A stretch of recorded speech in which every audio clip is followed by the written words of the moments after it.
Hello. When I first met Elizabeth, she seemed like the kind of woman I could build a life with. We met in college, both ambitious and excited for our futures, and it didn't take long before I was head over heels for her. She was smart, funny, and had this way of making me feel like I was the only man in the world.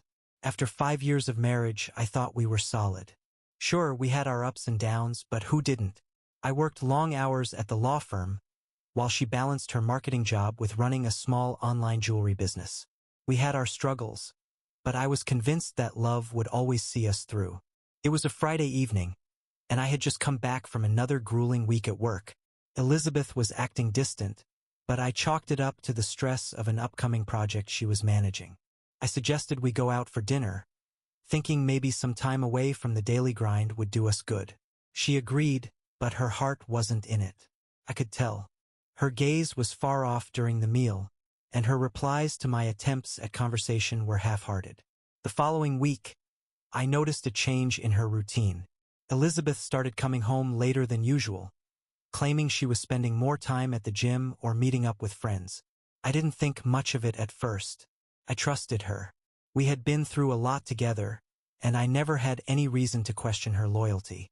But then I found something that made my stomach drop. A receipt for an expensive dinner for two from a restaurant she never mentioned. I asked her about it, trying to keep my voice calm. She brushed it off, saying she had taken a friend out to celebrate her promotion. "You know Amanda, right?" she said with a casual wave of her hand, as if I should know exactly what was going on. I didn't press further. Maybe I was overreacting. But as the weeks went on, her behavior grew more suspicious. One night, Elizabeth's phone buzzed on the coffee table while she was in the shower. The message that flashed on the screen wasn't from any of her friends or coworkers. It was from a contact saved as TJ, someone I had never heard of. The message read, "Last night was amazing. Can't wait to see you again." My heart raced. I knew I had to confront her, but not before getting some answers first. I started paying closer attention, digging a bit deeper without letting her know I was suspicious. I wasn't trying to be controlling or paranoid. I just needed the truth. One evening, I pretended to leave for work, but parked my car a few blocks away. I watched as Elizabeth walked out the door dressed to the nines and got into an Uber. I followed at a distance, my stomach in knots as I wondered where she was going. She didn't go to the gym. She didn't go to meet Amanda or any other friend. She went to a downtown bar and met up with a man who looked too comfortable in her presence to be just an acquaintance. They hugged, and he kissed her cheek. They chatted, laughed, and drank together for over an hour. Then, they left, walking hand in hand toward a nearby hotel. I didn't know how to process what I had just seen. Part of me was in denial, thinking I must have misunderstood the situation somehow. But deep down, I knew there was no innocent explanation for what I had witnessed. Still, I waited before confronting her, wanting to gather more evidence to avoid any possible excuse or gaslighting attempt. Over the next few days, I installed a voice-activated recorder in her car and set up hidden cameras around the house. It felt invasive, but I was desperate for the truth. The recordings revealed her talking to someone about their special nights and reminiscing about intimate moments. That was all the confirmation I needed. I decided to confront her, armed with everything I had collected. The timing had to be perfect, and I wanted to make sure there was no way for her to twist the truth. When she came home that Friday evening, I was ready. I had the recordings, the surveillance footage, and even some text messages I managed to screenshot from her phone. As I laid it all out in front of her, I expected tears, apologies, or at least some kind of reaction that showed she understood how deeply she had hurt me. Instead, she crossed her arms and said, "I can't believe you went through my private stuff like that. You're the one who doesn't trust me. Maybe if you weren't so controlling, I wouldn't have felt the need to find comfort elsewhere." Her words hit me like a slap in the face. She wasn't even denying it. She was trying to shift the blame onto me, as if I was the one who had driven her into another man's arms. It was like she was trying to rewrite the narrative right in front of me.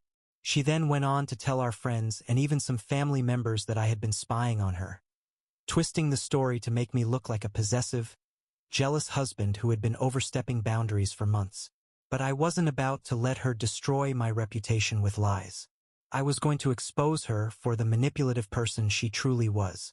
Little did I know, that would only be the beginning of this twisted tale. Elizabeth's tactic of turning the tables on me worked better than I anticipated. She reached out to our mutual friends, feeding them the story of a paranoid husband who had become obsessed with control. According to her, I had installed the cameras and tapped into her phone because of my insecurities, and now I was trying to fabricate evidence to cover up my abusive behavior. Some of our friends started looking at me differently, and the worst part was that even a few family members questioned my actions. But I wasn't going to back down. I knew I was in the right. If she thought she could manipulate the narrative without any pushback, she was in for a rude awakening. I started reaching out to the same friends she had been talking to, giving them my side of the story. I showed them the evidence, the footage, the texts, the receipts. Some were taken aback, but others were hesitant, caught in the middle and not sure who to believe.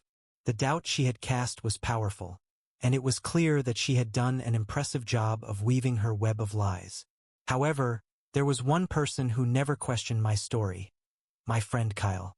He was my closest confidant and had always been there through the ups and downs. After hearing everything, he was furious. He couldn't believe Elizabeth had the audacity to twist the truth and portray me as the villain. "We're going to get her, Daniel," he said. "You don't deserve to have your life ruined because of her lies." We started to brainstorm how we could expose the truth in a way that would leave no room for doubt. I wanted to confront her publicly, to strip away her lies in front of everyone who had been deceived. But Kyle suggested a different approach, a plan that would involve gathering even more irrefutable evidence while pushing Elizabeth to reveal her true nature on her own. It was risky, but I was willing to take the gamble. Kyle's plan started with us quietly reaching out to some of Elizabeth's closest friends, who I hadn't talked to yet. We picked the ones who were still on the fence, who hadn't completely bought into her side of the story. I began casually planting seeds of doubt, mentioning that I had even more evidence that would prove I was telling the truth. I let it slip that there were things I hadn't shown yet, things that would reveal Elizabeth's deceit in a way that no one could deny. The second part of the plan involved creating a scenario that would provoke Elizabeth into slipping up. If we could catch her in a lie in real time or force her to react out of character, we could use that to expose her. We had to be smart about it, though. Couldn't be something obvious that she'd see coming from a mile away. So, Kyle reached out to Elizabeth under the guise of being a neutral friend who was worried about me. He told her that I seemed to be struggling with the fallout and had mentioned looking into more drastic actions, like filing a lawsuit or taking the evidence to the police. Elizabeth took the bait. She immediately texted me, angry and accusing me of trying to blackmail her. She said that if I tried to ruin her life any further, she'd reveal something that would destroy me. I had no idea what she was talking about, but the threat felt hollow. The fact that she had resorted to threats made it clear she was feeling the pressure. A few days later, the unexpected twist came. One of Elizabeth's friends, Marissa, who I had spoken to during our evidence gathering, called me late at night. She sounded nervous, like she was debating whether to even be talking to me. "Daniel, there's something you should know," she said quietly. "I don't know if this is true, but Elizabeth's been telling people that you were actually the one cheating first. She said she only started seeing someone else after she found out about your supposed affair." The claim was outrageous. I had never cheated on Elizabeth, and she knew it, but I could see what she was trying to do. She was attempting to rewrite the entire narrative. If she could convince enough people that I had been the first to stray, she could paint her actions as a justified reaction to my infidelity. It was a desperate move on her part, but it was also dangerous. She had clearly thought this out, probably banking on the fact that no one could disprove a fabricated story about my alleged affair. The news from Marissa was a turning point. Now, it wasn't just about proving that Elizabeth had cheated. It was about clearing my name from a lie that could tarnish my reputation for years. I needed to find a way to counter her claims and expose her strategy for what it was: a last-ditch attempt to save her own skin. I went to Kyle the next day and told him what Marissa had shared. "She's digging herself deeper," he said, shaking his head. "She's desperate, Daniel. We can use this to our advantage." We agreed that we needed to push Elizabeth further, to get her to double down on the lie in a way that would backfire spectacularly. So, I let it slip to a few more mutual friends that I was aware of the cheating rumors about me. I told them I had proof to the contrary, evidence that Elizabeth didn't know I had. The stage was set. We just needed her to make one more mistake. Little did she know, her next move would be the final nail in the coffin. Elizabeth didn't waste any time after the rumor about my supposed affair began circulating. She was like a wildfire, spreading the lie to anyone who would listen. Her friends, our family members, even casual acquaintances. All were treated to the same sob story about how I had betrayed her first, forcing her to seek comfort elsewhere. It was maddening. She was spinning a web so vast that I wasn't sure if I could tear it down. But I was prepared to try. I kept my composure, knowing that if I reacted impulsively, I'd play right into her hands. The key was to remain calm and let her dig herself deeper. Kyle and I decided to escalate our plan by creating a scenario that would push her to make a critical mistake. We needed her to lie in front of a wider audience, one that included people who could be convinced by hard evidence rather than hearsay. We organized a get-together at a friend's house, inviting all our mutual friends, including those who were still undecided. It was framed as a casual gathering, a chance for everyone to catch up. I made sure Marissa was there too, since she had become a pivotal part of my strategy. As the night went on and the drinks flowed, the topic of my affair inevitably came up. I had expected this. Elizabeth had made sure it was the centerpiece of her tragic story, and she saw this party as an opportunity to solidify her version of events. The moment she started talking about how she had caught me with another woman, I calmly intervened. "Elizabeth," I said, my voice steady, "why don't you tell everyone exactly what proof you have of my supposed affair? Since you're so confident, you must have some evidence, right?" The room went silent. Elizabeth's face hardened, her eyes narrowing in suspicion. "I don't need to prove anything, Daniel," she said coldly. "I saw the messages. I saw the hotel charges." "Interesting," I replied, pulling out my phone, "because I happen to have every single hotel receipt from the past year." I opened a folder on my phone and started showing the receipts to the people around me. "As you can see, there's nothing here that indicates I stayed at any hotel with another woman. So, Elizabeth, why don't you tell everyone when and where you supposedly found these charges?" Elizabeth's expression faltered for a split second, but she quickly regained her composure. "You must have deleted them," she spat out. "You've obviously covered your tracks." It was a weak excuse, and the people in the room could see it. I continued, "If I had gone to such lengths to cover my tracks, then why would I have all these other receipts? And why would I keep evidence that could easily contradict your claims?" I turned to the guests, letting the silence fill the room. "She's lying, and I have something else to show you all." I had been saving the recordings and surveillance footage for this moment. I started with the audio recordings from her car, playing snippets of conversations she had with her secret lover, TJ. The voices were unmistakable, the content explicit enough to make it clear they were more than just friends. Gasps filled the room as I played the clips one by one, until finally, I showed a short video from one of the hidden cameras in our house that caught them together. The proof was undeniable. Elizabeth's face went pale. She glanced around the room, searching for a sympathetic face, but there were none. The mood had shifted dramatically.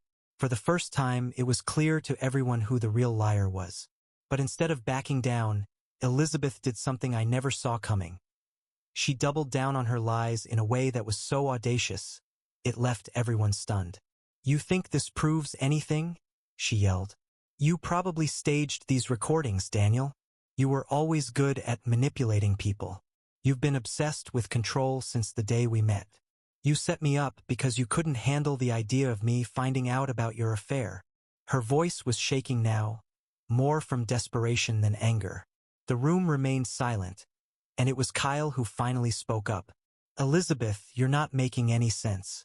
How could Daniel stage months' worth of recordings and videos? This isn't some movie."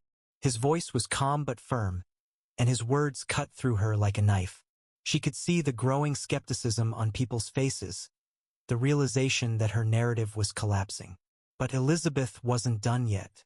In a final attempt to sway the crowd, she shouted, "If you want to know why I really did it, I'll tell you. Daniel was cheating on me with Marissa." She pointed at Marissa with trembling hands, as if that accusation would somehow save her. "They've been in on this together all along." The accusation was so outrageous, it took a moment for anyone to process. Marissa, who had been quietly sitting in the corner, stood up. "Elizabeth," she said, shaking her head, "that's not true and you know it. I've been nothing but a friend to both of you. You're just throwing out accusations now because you have nothing left." Elizabeth's face crumpled. The room had turned against her. She had gambled everything on that final lie, and it had backfired spectacularly. I could see the panic in her eyes as she realized that no one believed her anymore. The truth was out, and there was no way for her to spin the story any further. But just when I thought it was all over, another twist emerged. One that none of us saw coming, not even me. Just as it seemed Elizabeth had no more cards to play, an unexpected voice spoke up. It was TJ, the man she had been seeing behind my back. He stepped out from the doorway, where he had apparently been listening in. His sudden appearance took everyone by surprise, including Elizabeth, who looked as if she had seen a ghost. "I think there's more to the story that Daniel and Elizabeth aren't telling you," he said, his tone eerily calm. All eyes were on him now. He took a step forward, clearly savoring the moment. "Daniel, I'm sorry you had to find out this way, but Elizabeth and it wasn't just an affair," he continued. "She and I were planning to leave town together." He paused, letting the words hang in the air before dropping the bombshell. "And we were planning to take half of your money." I froze, my mind racing. TJ continued, "She told me that the two of you had a prenuptial agreement, and that if she could prove you were unfaithful first, she could claim a larger share of the assets in the divorce. So, she started the rumor about you cheating. It was all part of her plan." The room exploded in a mix of shock and outrage. Elizabeth's face was a mask of disbelief, and I could see her struggling to find words. "That's not true, TJ," she cried out, her voice desperate. "Why are you doing this? We were going to leave together. I was going to—" But TJ cut her off. "Going to what, Elizabeth? Keep lying? This whole thing was your idea in the first place. You said you had it all under control. But look around. Everyone knows the truth now." His voice grew colder. "You threw me under the bus the moment things went sideways, just like you're trying to do with Daniel. I'm not taking the fall for you." Elizabeth's shock quickly morphed into rage. "You're lying. You're just trying to save yourself." She lunged toward him, but Kyle and another friend stepped in, pulling her back. The desperation in her eyes was unmistakable. She had lost control of the situation, and now even her accomplice was betraying her. TJ turned to me, his expression almost apologetic. "I'm not proud of what I did, Daniel," he said, "but I figured you deserved to know the full story. Elizabeth was the mastermind. She was the one who orchestrated everything. She told me she had leverage on you, that she had made sure you would look like the bad guy no matter what."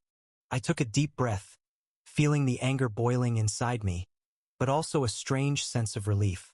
The entire plan was now laid bare, and it was clear just how far Elizabeth had been willing to go to ruin me. She had manipulated TJ, spread false rumors, and even used our friends as pawns in her twisted game. But now it was all unraveling, and she had nowhere left to hide. The room was filled with murmurs as everyone processed the revelation. Some of our friends looked at Elizabeth with a mix of pity and disgust, while others stared at TJ as if trying to decide whether he was a victim or just another manipulator. Elizabeth, now realizing she had no allies left, broke down into tears. "Daniel, please," she pleaded. "I was scared. I didn't know what to do. It wasn't supposed to go this far. I thought you were going to leave me." I shook my head slowly. "No, Elizabeth. You made a choice. You chose to lie, to manipulate, and to betray. You didn't just hurt me, you hurt everyone in this room. And now you want to cry and pretend you're the victim." I turned away from her, addressing the room instead. This isn't about revenge anymore. It's about exposing the truth and moving on from the mess she created. Elizabeth's pleas grew softer, but I was done listening. I felt an overwhelming sense of closure, knowing that her web of lies had finally been exposed. The truth was out in the open, and no amount of tears could put it back together. But there was still one more thing I had to do, something that would ensure Elizabeth couldn't twist the narrative ever again. I pulled out my phone and showed everyone one last piece of evidence. An email from Elizabeth to TJ detailing the plan to make it look like I was cheating. It was dated weeks before the rumors about my supposed affair even began. She thought she had deleted this email, I said. But nothing is ever truly gone. She was trying to frame me from the very start. The email was the final blow. Elizabeth crumbled, collapsing into a chair and burying her face in her hands. There were no more excuses left for her to make, no more lies to tell. The truth had finally caught up to her, and she was left with nothing but the consequences of her actions. As the night wore on, people slowly began to leave. Some came up to me, apologizing for ever doubting me. Others simply shook their heads, stunned by how far Elizabeth had gone. TJ left without another word, his face a mix of guilt and relief.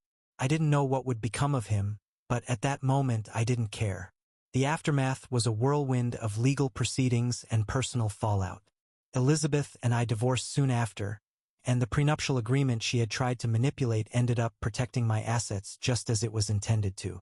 She walked away with far less than she had hoped for, and the damage she had caused to her reputation was something she would never fully recover from.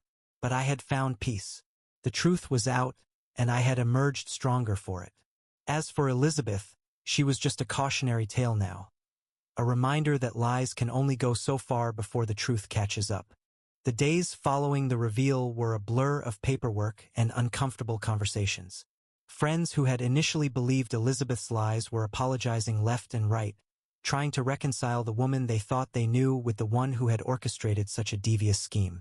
I didn't hold grudges against them. After all, Elizabeth's deception was expertly crafted, and it wasn't easy to see through. Still, the sting of betrayal wasn't limited to just her actions. Some of those closest to me had believed the worst of me without question. During the legal proceedings, Elizabeth tried to make a last-ditch effort to secure more from the divorce settlement by claiming emotional distress. Her lawyer attempted to argue that I had been emotionally abusive, thus forcing her to act out in desperation. It was a ridiculous claim, given the mountain of evidence I had accumulated showing her manipulation and deceit. The judge dismissed her claims, and the divorce was settled quickly.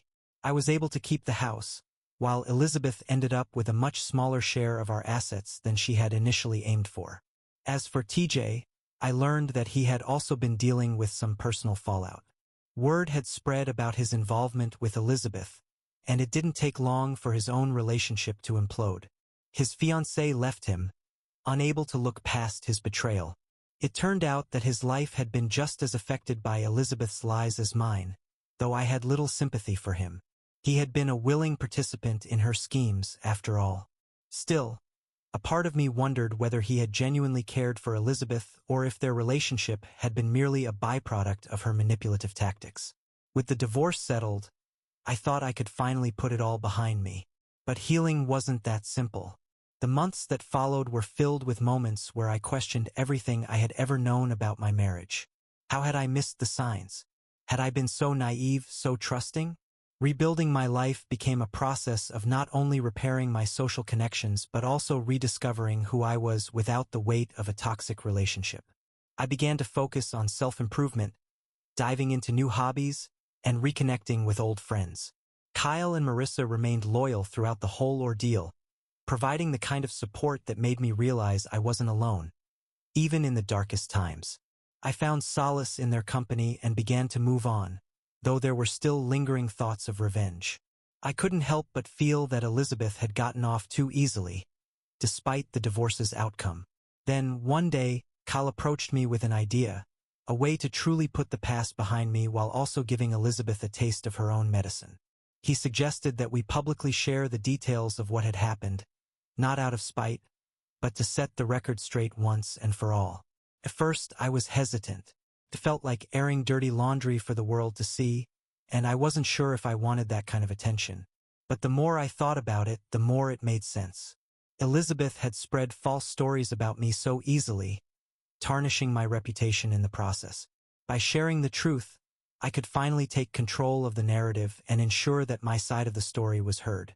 I decided to move forward with it, but with one condition: I would frame it not as a bitter exposé, but as a cautionary tale about trust, manipulation, and resilience. It wasn't about destroying Elizabeth. It was about reclaiming my voice. I wrote a detailed account of what had transpired, explaining everything from the first suspicions to the final revelations. I made sure to include the evidence, from the recordings to the incriminating emails. It wasn't a smear campaign. It was simply the truth. When I finally published the account online, I was flooded with messages of support, some from complete strangers who had been through similar betrayals and others from people who had doubted me in the beginning but now understood the full picture. The response was overwhelming. People were sharing the story, not just because of the drama, but because of the lesson it carried. That trust is fragile, and lies, no matter how artfully constructed, will always unravel in the end. Elizabeth's social circle shrank drastically as people began to distance themselves from her. Even those who had supported her initially couldn't ignore the evidence laid bare. She tried to defend herself, but her excuses fell on deaf ears. The truth had spoken, and there was no way for her to escape it now. As the dust settled, I felt a sense of closure that I hadn't anticipated. It wasn't the satisfaction of revenge that brought me peace, but rather the act of standing up for myself and clearing my name. In a strange way, I was even grateful for the ordeal because it had forced me to confront my weaknesses and grow stronger as a result. It wasn't about winning or losing. It was about regaining my sense of self. Still, there was one more unexpected turn waiting for me. A discovery that would shed new light on everything I thought I knew about Elizabeth's betrayal. I wasn't sure if I was ready for it, but I knew there was no turning back now. The truth had become my guiding force, and whatever came next, I would face it head-on. A few weeks after my story went public, I received a message from an unfamiliar email address. It was cryptic, with just a few words: "There's more you need to know." Attached was a file labeled Elizabeth's Secret. At first, I hesitated, wondering if this was just some internet prank or someone trying to stir up more drama. But curiosity got the best of me, and I opened the file. Inside was a collection of documents, including emails, text messages, and financial statements, some of which went back over a year. The emails were conversations between Elizabeth and her lawyer, dated long before the rumors about my supposed infidelity began. As I read through the exchanges, a chilling realization set in. Elizabeth had started planning the divorce months before the affair had even surfaced. According to the emails, she had consulted her lawyer about creating a narrative that would favor her in court. They discussed strategies for discrediting me, including fabricating evidence if necessary. There was even talk of secretly recording our arguments and using those recordings against me. In one email, her lawyer advised her to wait until the right moment to catch me off guard. The most disturbing discovery, however, was a series of transactions from a shared savings account. Money I hadn't noticed was missing during the chaos. She had funneled thousands of dollars into a private account, slowly siphoning away funds over several months. This was no desperate act from a scorned wife. This was premeditated, calculated, and cold. Elizabeth had been setting me up to fail, planning her exit strategy while keeping me in the dark. The final piece of evidence was a text message thread between Elizabeth and a name I didn't recognize. It quickly became apparent that this person was a private investigator she had hired to follow me for months. The messages detailed her growing frustration that there was nothing incriminating in my daily life. She had even gone so far as to try and plant evidence in my car to make it look like I was cheating. A wave of anger and betrayal washed over me all over again. I thought I had already seen the worst of her deceit, but this new information painted a picture that was even darker than I had imagined. Elizabeth had been setting up my downfall from the very beginning. It wasn't just about an affair. It was about trying to destroy me completely. I contacted my lawyer and presented the newly discovered evidence, asking if there was anything more I could do legally. Unfortunately, the divorce had already been finalized, and reopening the case would be challenging, but he assured me that we could pursue some avenues for damages, given the new revelations about the siphoning of funds and the attempted framing. But even more than legal recourse, I wanted people to know the full extent of what Elizabeth had done. So, I updated my online account of the story, sharing the latest discoveries. This time, it wasn't just about clearing my name, it was about exposing her true nature for everyone to see. The backlash against Elizabeth was swift and brutal. Her former friends, the few who had stuck by her side, finally severed ties. Some even reached out to me, apologizing for ever doubting me. Her career suffered as well. She lost clients and faced scrutiny at her job due to the negative attention her actions had drawn. In the aftermath, Elizabeth tried to issue a public apology, but it was too little, too late. Her attempt at damage control only highlighted her desperation. She claimed she had been pushed to the brink and acted out of fear, but no one was buying it anymore.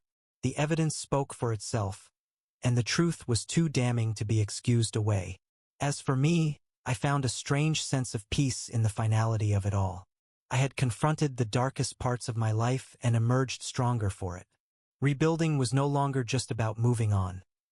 It was about embracing a new chapter where I was no longer defined by the betrayal.